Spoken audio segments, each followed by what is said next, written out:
We have enough people. Okay. All right. Welcome, everybody. Thank you for joining us. My name is Michael.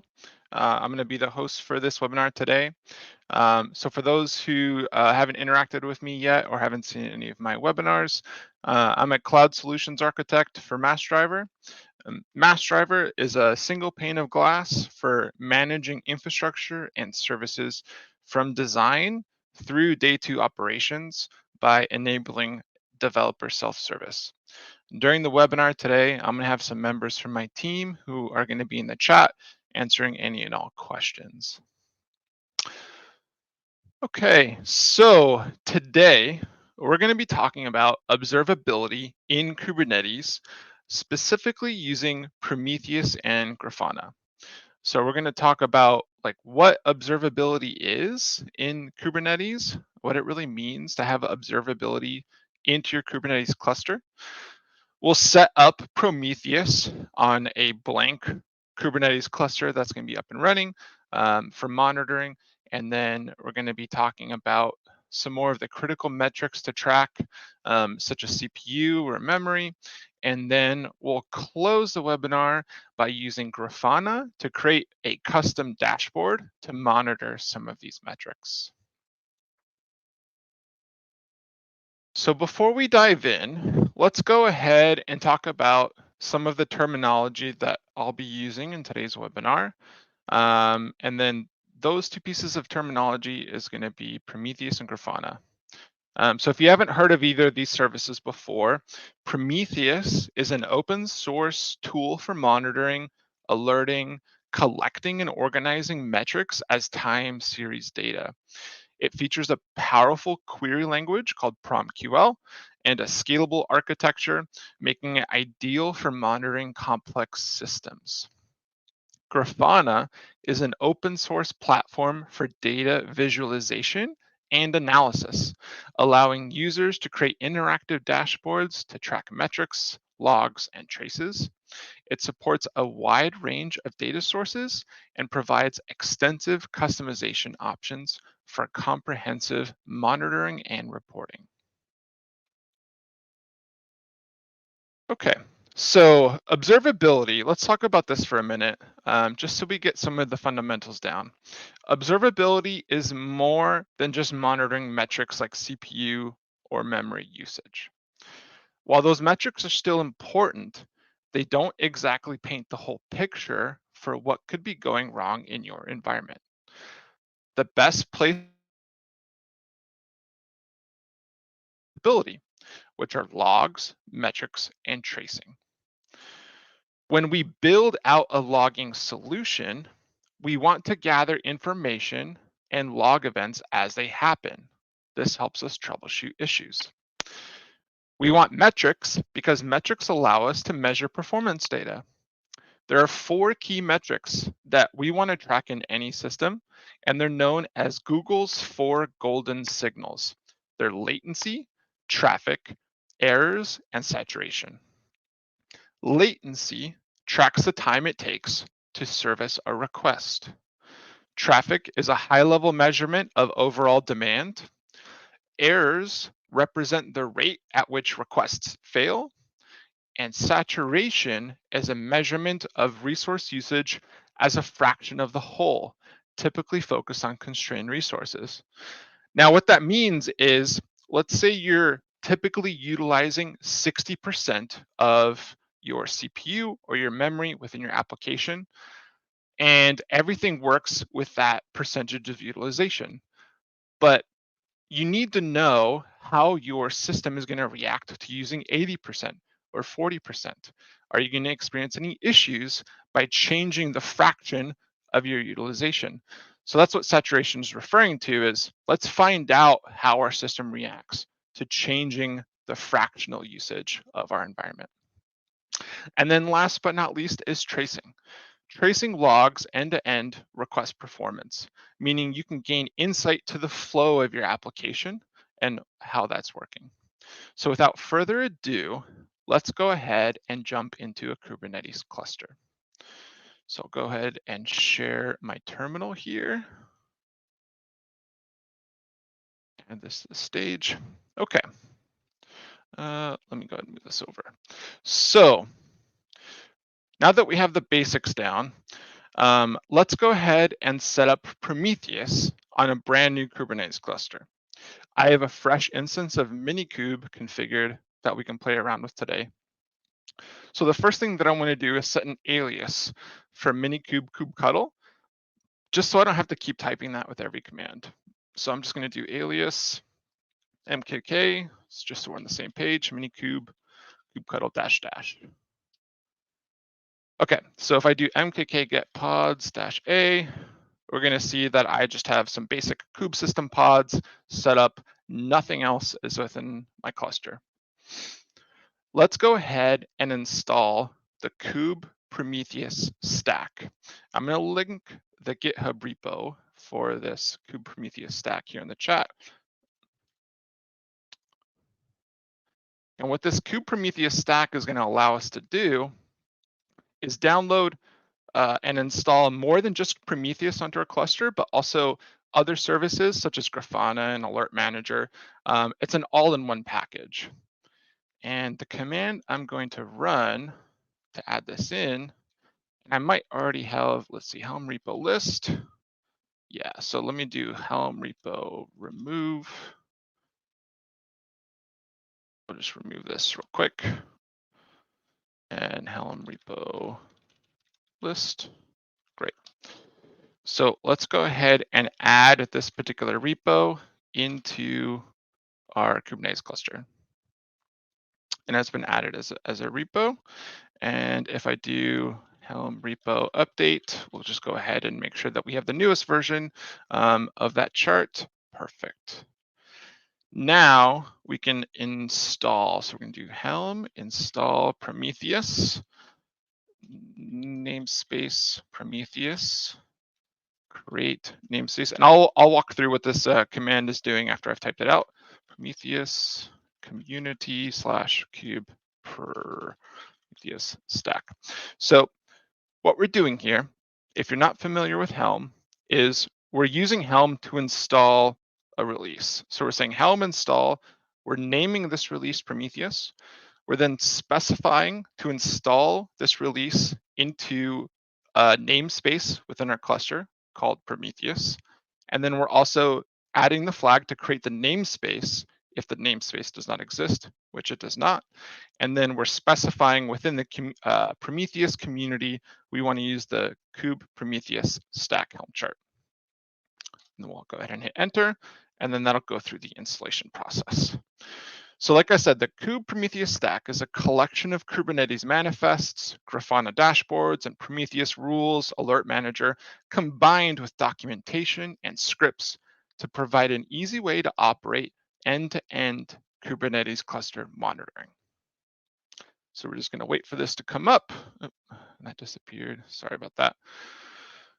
And this should come up in just 1 minute. Just taking a look at the chat to see if anybody has posted any questions. Okay, looks like it is deployed.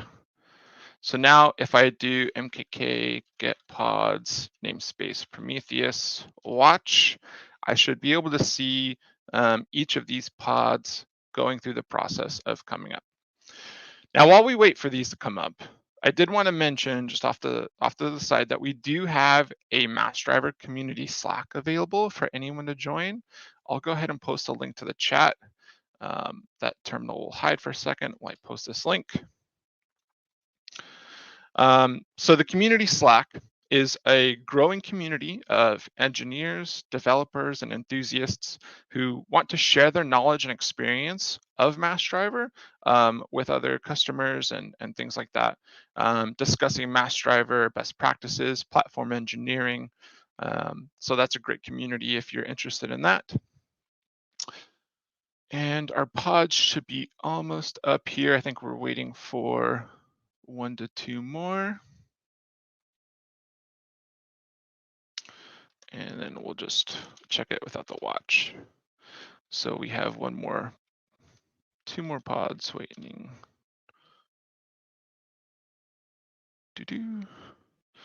Just gonna look at the chat here, see if anybody is posting any questions.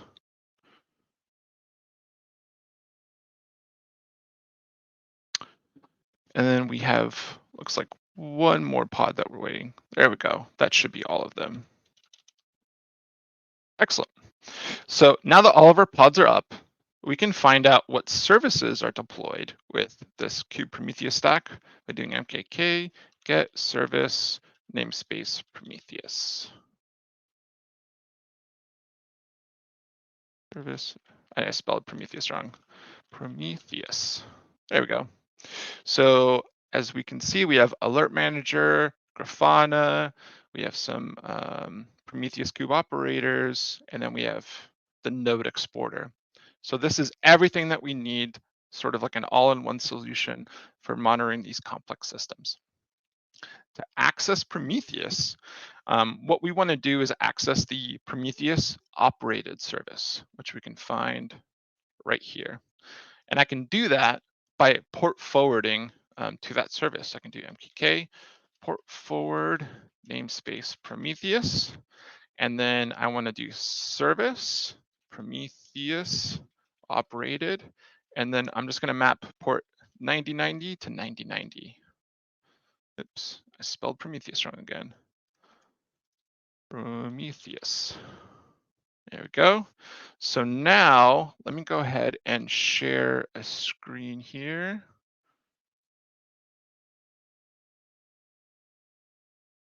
Now if I open localhost 9090, and here we go.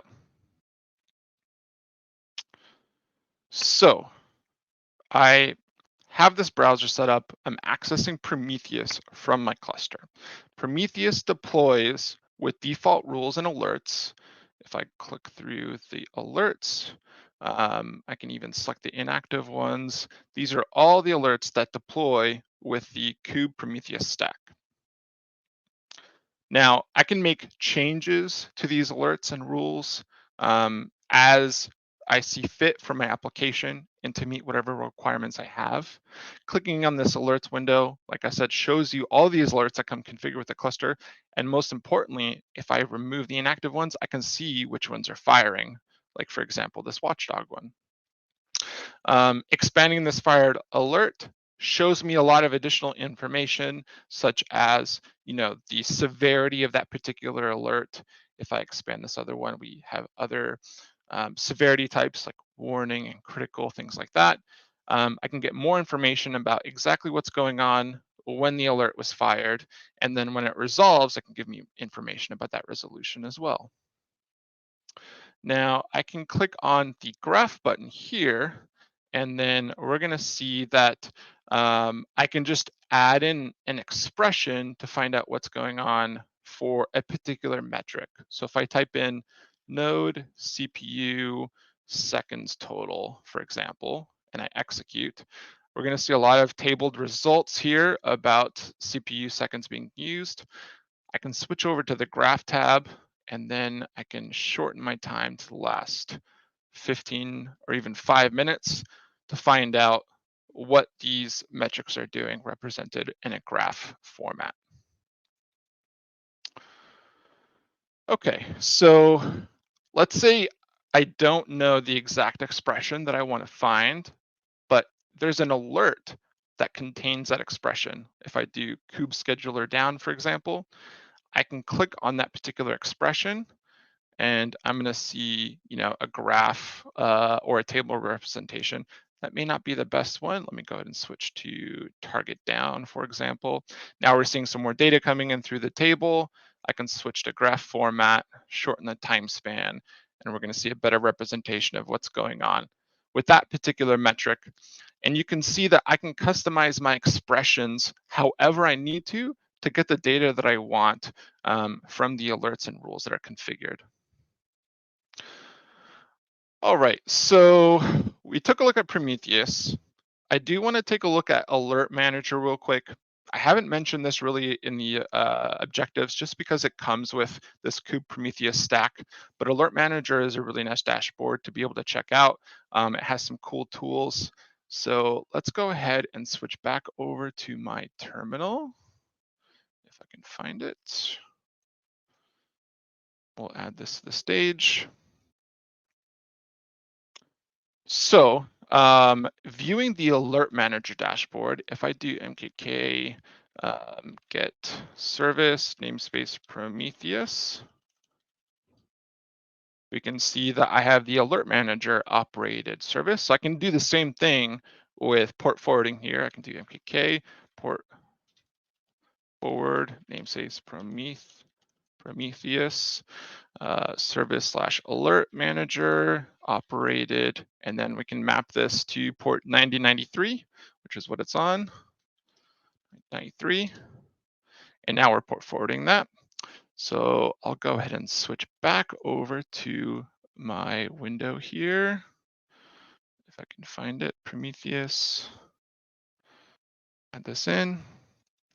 So we'll do localhost 9093. Okay. So this is the Alert Manager dashboard. In this dashboard, we can do some cool things like if we wanted to silence an alarm, we could create a silence here by matching an expression within the filter. Once that alert is silenced, no notifications are continued to be sent out with that alert. We can do some other cool things with Alert Manager, like configure SMTP so that we can get emails, or even configure getting alerts within Slack, things like that, all within Alert Manager. So this is how you would access it if you wanted to customize or create a new silence through this window right here. So now that we have a general idea of what the Prometheus dashboard looks like, how to access it, same thing with Alert Manager, what I want to do is I want to create a new alert rule for Prometheus. I have an idea of what I want to track from my application, and I need to create a new rule to do that. So we're going to go back into the terminal and create an alert rules YAML file that we can add an additional group. It's called an alert group, and then add some new rules under that so that we can actually see that within Prometheus. So we're going to switch back over to my terminal. And then add that to the stage. Okay, so we're going to close this off here. Go ahead and clear this. So what I want to do is create a new file, alert rules.yaml. And this is a blank file. I'm going to go ahead and copy in a template that I just found online. Quick Google searching for a couple of simple alert rules. If I make this smaller, we should be able to see more of it. So this is, and let me clean this up a little bit.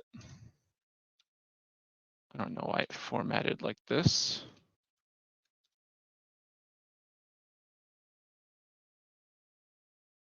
Luckily, the YAML file is pretty small, so just take a second. Okay. I'll make it a little bit bigger. So this is just a simple alert rule where I'm go ahead and I'm adding a Prometheus rules map to my existing Prometheus configuration. So I'm essentially appending my Prometheus config map with these new alert rules. We can call this group webinar test, and then instance low memory. We can call this instance low memory test just so we can decipher it within the alert rules. I do need to update this line here because of how JSON and YAML gets converted between each other. And then we'll call this instance down test, and that should be good. So if I save that, and the next thing that I want to do after saving that, I can cat alert rules to make sure it got saved properly. Yep, sweet. So the command that we want to run now is a Helm upgrade command. Basically what we're doing is we are upgrading our current installation of Helm with this new addition of the alert rules. And to do that, we're going to use Helm upgrade and then -- reuse values. Then we're going to set the path for alert rules. Then we're going to reference the Prometheus release name. And then we're going to reference the Prometheus community/kube Prometheus stack Helm chart. And then we're going to specify the Prometheus namespace. and hit enter. So this should only take a minute to upgrade, and then we'll go ahead and see a confirmation. Just a minute. And then after this, what we're gonna do is we're gonna go back into the Prometheus dashboard, and then we're gonna find the rule that we just created in there. So we can see that the Prometheus Helm chart has been updated, status deployed.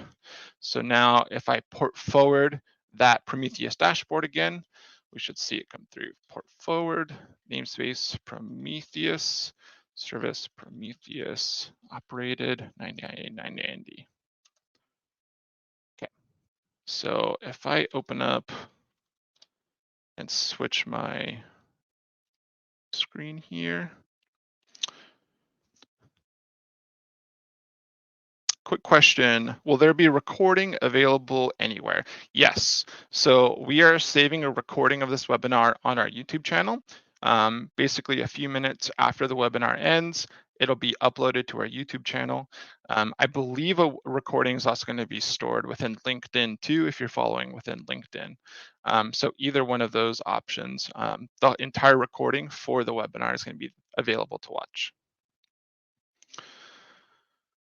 All right, so we just added those alert rules within our Prometheus installation. So if I go into alerts, we're gonna see these two new alerts that I just created, instance low memory test and instance down test.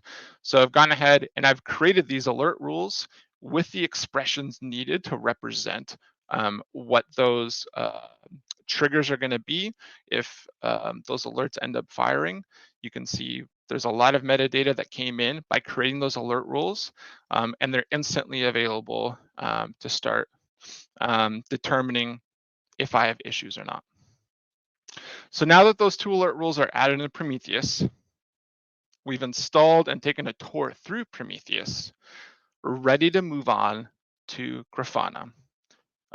Now, to spare you a bunch of context switching within monitors, I'm just going to close this connection from Prometheus and open up the port forward connection for Grafana in the background. I'll share the command that I'm using to do that in the chat if anybody's curious to what the command looks like. But just to save everybody from having to do a bunch of screen share switching, I'm going to take care of that for you real quick. All right, so now if I go to localhost 3000, we can see that this is loading the Grafana dashboard for my Kubernetes cluster. Now the default login is going to be admin and then prom-operator. Oops, prom-operator. And here we go. This is a basic, essentially out of the box Kube Prometheus Stack Grafana setup. If I click on the menu and click on my dashboards, we do have a list of dashboards that come out of the box with this Kube Prometheus stack. And that's why this Helm chart is so cool, is because, you know, typically if you were to install standalone Prometheus and standalone Grafana, you would have very bare bones configurations. It would take a lot more work and know-how to know how to configure everything together. The Kube Prometheus stack, you know, we're not sponsored by them or anything. It's just a really awesome Helm chart to get started, to have all the three services that you need for really Prometheus, Grafana, Alert Manager, and the Node Exporter. So these dashboards, like I said, come default with the Helm chart. If I click on one like the, you know, core DNS dashboard, for example, we're going to see some data coming in for my Minikube local instance. I can switch to the last 15 minutes and we're going to see, you know, core DNS getting some requests coming in because I'm accessing these dashboards. If I switch to another dashboard, like compute resources for a pod, for example, we're not going to have any data coming through because I actually don't have anything running in this cluster other than Prometheus. What I do have is an application running on a Kubernetes cluster that I've prepared for this webinar. This is an application that I wrote, intentionally sluggish, just generates a new quote and a new image every time I hit the button. I've added some logic in there to make it incredibly slow and sluggish when I try to generate a bunch of new quotes at the same time. So what I want to do is I want to switch to using my Kubernetes cluster with my application that I prepared for this. And then we can take a look at a Grafana dashboard where data is actually coming in. So let me go ahead and switch my kube config. So I'm gonna do export kube config, and this is just in the terminal in the background um, that that I have set up, and then I'll do mkk forward, or it's kube forward. Perfect. So now if I do localhost,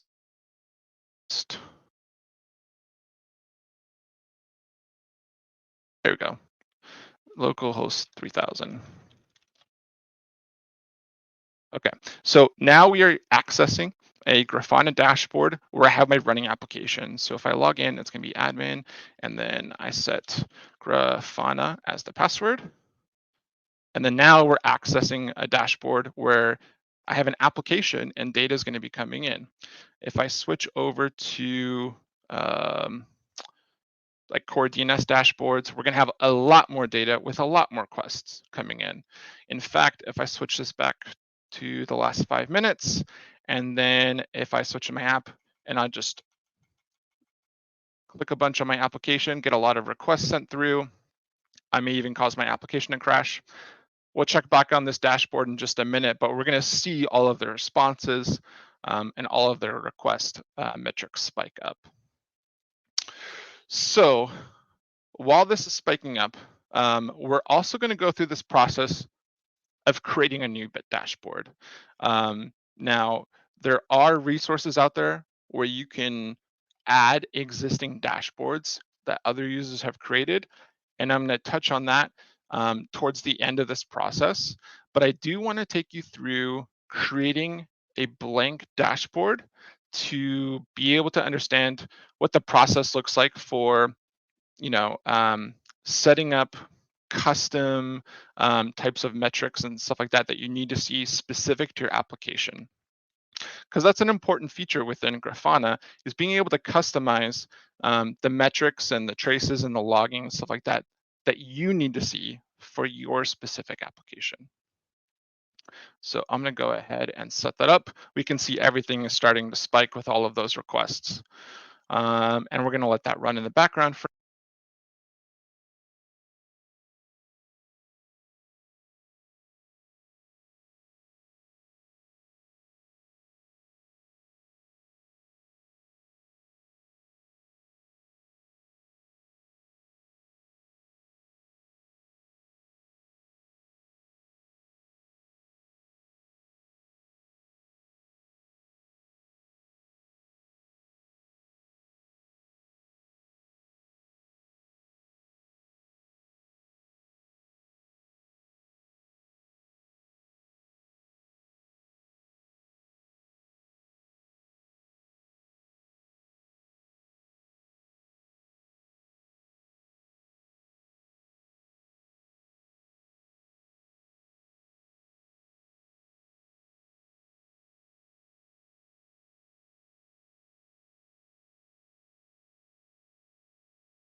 Mm, okay. Can you guys hear me now? Sorry, I think my headphones timed out. And you guys timed out a couple minutes ago. Okay. Sorry about that, guys. My headphones they just decided to time out on me because I wasn't listening to anything. So where did I lose you guys? And I'll go back. I apologize about that. Um,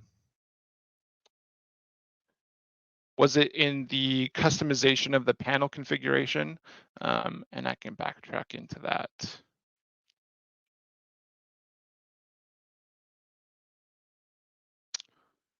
6 minutes ago. Okay. So I'll go ahead and kind of resum of what I just talked about, what we just went through. If some of it's repetitive, I apologize. I don't want you guys to miss any of this information. So what we did is we created a new visualization within our new custom dashboard. I wanted to track the namespace performance because all of my microservice architecture is going to be within that single namespace. So I've gone ahead and added a metric for namespace CPU, and there's tons of namespaces available to be able to pick from, or sorry, there's tons of different metrics available to be able to pick from that you can go ahead and add label filters to be able to query and get the information presented the way you want it. And I've gone ahead and added a label filter specifically for namespaces, and I set it to default, which is where I plan all of my microservices to be deployed to, which gave us this graph, this representation of how many CPU requests are being handled within my namespace. I then went ahead and added an option to change the legend label from a verbose output, which basically spits out what my expression is, to a custom label, a human friendly readable label, where I'm saying this is my default namespace. I then went into my panel options. I gave my panel a name specifically so I know what's being tracked in this panel, and I called it namespace CPU requests. I then went down and modified the label for my y-axis. Now I need to know, what these numbers on the left here represent, and I can label CPU requests. This is how I know exactly what that line is representing. Human friendly, easy to be able to identify what's going on by viewing this dashboard. I can pass this dashboard off to a coworker who has no experience or no knowledge about building a dashboard, and they can see exactly what's going on in this environment. We then saved the changes. We named our dashboard app performance. And by clicking apply, I'm actually sent to that dashboard for app performance. So we can see this is for my default namespace. This is the namespace CPU requests panel, and it's tracking the amount of CPU requests that are being made within the last 15 minutes. Now we want to add one more visualization to this dashboard so that we can have a couple panels to get a better picture of what's going on. So we're tracking CPU requests. I also want to track memory requests. So I added a new visualization, and we're going to kind of go through the same process. It's going to be very similar, except I'm going to do namespace memory, and then we're going to do memory requests. If I select namespace, it's going to be default. We'll hit run. Now, without this filter, I'll just go ahead and remove it for a second. The same thing. We have a lot of different metrics coming through for all of our namespaces. I want it specifically for my default namespace because that's where my microservice architecture is going to land. Now, running this query, we see that we are getting a single namespace data back for memory requests, but it's in bytes. And I don't really want it in bytes. I'd like it to be in gigabytes. It's more human friendly. It's a better metric to be able to track and easily determine how much memory my applications are requesting. So what I can do here is I can switch to the code variant of this expression. Now, this is the entire expression for this metric that I'm tracking, but I can add some customization to it. So I'm just going to do something pretty simple and a little bit barbaric. I'm just going to divide the result by 1 and then 9 nines after that. So 1, 2, 3, 4, 5, oops, 4, 5, 6, 7, 8, 9. So now if I run this, it's actually converting that result into gigabytes for me. I'm sure there's some more advanced and fancy ways that you can do this, but this one is definitely the simplest and the quickest. And then again, what I want to do is add a legend. So we're going to call this default namespace again, just so we know which namespace this is referring to. We can add a panel title, namespace memory request. And then we can add a label to the y-axis. We'll call this memory gigabytes. Cool, so if we click save, we're gonna save that dashboard change and click apply. So now we can see that we are adding additional visualizations to the same dashboard, and you can add as many or as little as you want to determine what you want that dashboard to represent. Now, what I can do is I can actually go into my application here, and I'll show this just for a brief moment. Now, this is going to be through Mass Driver, and I'm going to add this to the stage. So this is the actual application and the Kubernetes cluster that I have up and running. I'm just going to go into my quote generator app, and I'm going to change the resource requests around. So we're going to go from 4 gigabytes.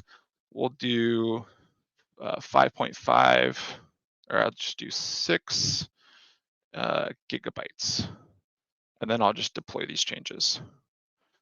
And I'll let that deploy in the background. I'll go ahead and share my dashboard again